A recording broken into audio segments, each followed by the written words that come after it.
दोस्तों, अंतरिक्ष की गहराई में एक चमकता हुआ सोने का सिंहासन है जिसे शायद हम और आप कभी देख नहीं पाएंगे। इस सिंहासन के चारों ओर तारे चमक रही हैं और जो बताती हैं कि ये सिंहासन की वैल्यू कितनी बड़ी है।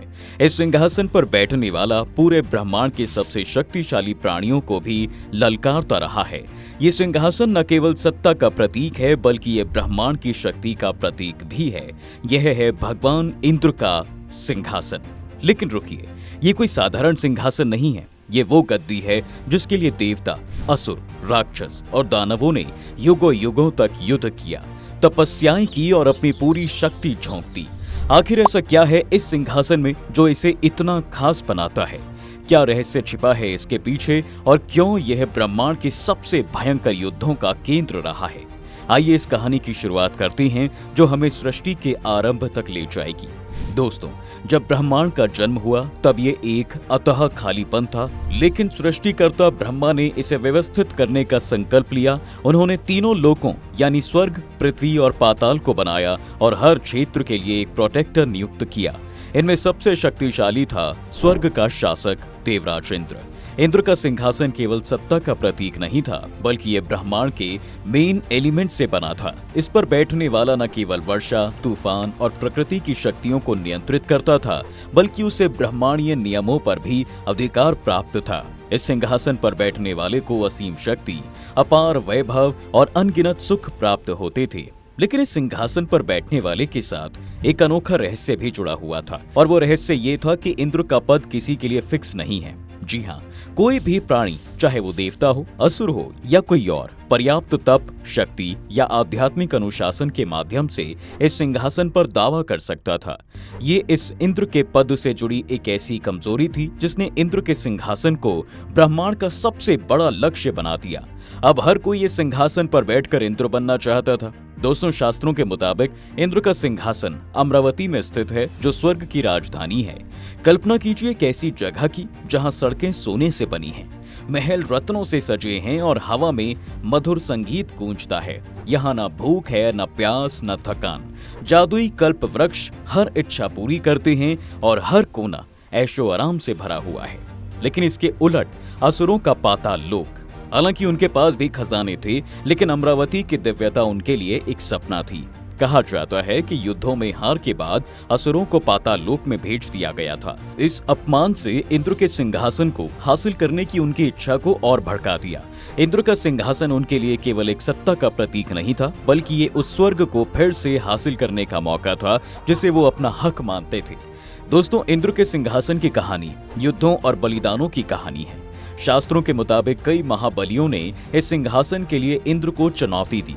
चलिए इनमें से कुछ मशहूर कहानियों पर नजर डालते हैं। पहली कहानी है वृत्रासुर की। वृत्रासुर एक विशाल सांप जैसा दिखने वाला ड्रैगन था। उसने अपनी शक्ति से सारी दुनिया का पानी निकाल लिया था, जिससे पृथ्वी पर सूखा पड़ गया। पौराणिक कहानियों में इस युद्ध का वर्णन मिलता है जिसमें इंद्र ने अपने वज्र से वृत्रासुर का सामना किया। दोनों के बीच भयंकर युद्ध भी हुआ और आखिरकार इंद्र ने उसे हरा ही दिया। लेकिन ये जीत आसान नहीं थी। अगर वृत्रासुर जीत जाता तो ब्रह्मांड पूरी तरह से अंधकार में डूब जाता। दूसरी कहानी है असुर राजा बलि की। हालांकि पिछली कहानी की तरह ये लालच या घृणा से भरी कहानी नहीं है, बल्कि वामन अवतार में जब भगवान विष्णु ने राजा बलि से 3 पग भूमि मांगी थी और फिर 2 पग में उन्होंने सारा ब्रह्मांड नाप दिया था, तब उन्होंने तीसरा पग राजा बलि के कहे अनुसार उनके सर पर रखा था, जिससे वो पाताल लोक में समा गए थे। तब भगवान विष्णु ने बाली को पाताल लोक का राजा बनाया था और वचन दिया था कि वह भविष्य में इंद्र का पद प्राप्त करेगा। ये कहानी हमें बताती है दोस्तों कि इंद्र का सिंहासन केवल शक्ति का प्रतीक नहीं बल्कि धर्म और पुण्य का भी प्रतीक है। इन दोनों कहानियों से एक बात तो साबित होती है कि इंद्र का सिंहासन एक पद है जिसे कोई भी हासिल कर सकता है।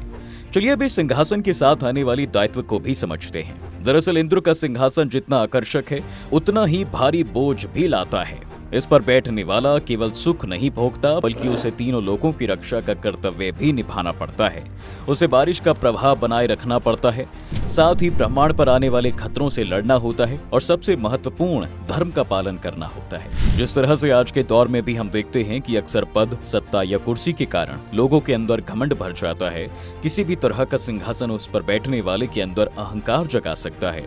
ऐसे ही एक बार में इंद्र के साथ भी हुआ। एक प्रसिद्ध पौराणिक कहानी के अनुसार इंद्र का अहंकार इतना बढ़ गया था कि उन्होंने गोकुल में प्रचंड तूफान भेज दिया था। ये द्वापर युग की बात है, जब भगवान विष्णु श्री कृष्ण अवतार में धरती पर आए थे। उस वक्त इंद्र के भेजे गए बादलों और तूफानों ने गोकुल में भारी तबाही मचाना शुरू कर दिया। तब भगवान श्री कृष्ण ने गोवर्धन पर्वत को अपनी उंगली पर उठाकर वहां के ग्रामीणों को बचा लिया था और इंद्र को विनम्रता का पाठ पढ़ाया था। ये कहानी हमें सिखाती है कि इंद्र का सिंहासन भी तभी सार्थक है जब उसका उपयोग दूसरों की सेवा के लिए किया जाए। दोस्तों, इंद्र के सिंहासन का संघर्ष केवल पावर की लड़ाई नहीं है, बल्कि ये यूनिवर्सल बैलेंस का भी हिस्सा है। प्राचीन ग्रंथों के अनुसार यह संघर्ष और केओस के बीच बैलेंस बनाए रखता है। असुरों की महत्वाकांक्षा और देवताओं को दी गई रक्षा की जिम्मेदारी इस ब्रह्मांड को डायनेमिक और जीवंत बनाए रखती है। हर नई चुनौती इंद्र को और मजबूत बनाती है। ये उसे नई रणनीतियां बनाने, गठबंधन करने और अपनी कमियों को सुधारने के लिए प्रेरित करती है। बिना इन चुनौतियों के ब्रह्मांड स्थिर और निरस हो सकता है। लेकिन यहाँ सबसे बड़ा रहस्य है जिसे शायद ही कोई समझ पाता है। इंद्र का सिंहासन अपनी सारी महिमा के बावजूद अस्थायी है। हिंदू ब्रह्मांड विज्ञान में विशाल समय चक्रों का वर्णन है। हर चक्र के अंत में ब्रह्मांड अपनी मूल अवस्था में विलीन हो जाता है। इंद्र का सिंहासन, तीनों लोक, सब कुछ लुप्त हो जाता है और फिर एक नई सृष्टि के साथ एक नया इंद्र उभरता है। यह सत्य हमें सिखाता है कि सत्ता, शक्ति और वैभव सब कुछ क्षण भर का है। इंद्र का सिंहासन भी उसी एक भव्य ब्रह्मांडीय नाटक का हिस्सा है जो अनंत काल तक चलता रहेगा। तो दोस्तों, ये थी इंद्र के सिंहासन की वो कहानी जो हमें सिखाती है कि सच्ची शक्ति वही है जो दूसरों की सेवा में लगाई जाए। आपके हिसाब से इंद्र का सिंहासन किसे मिलना चाहिए, इंसानों को या फिर असुरों को? हमें कमेंट करके जरूर बताएं। और अगर आपको ये कहानी पसंद आई है तो वीडियो को लाइक कर हमारे चैनल द डिवाइन टेल्स को सब्सक्राइब जरूर कर लें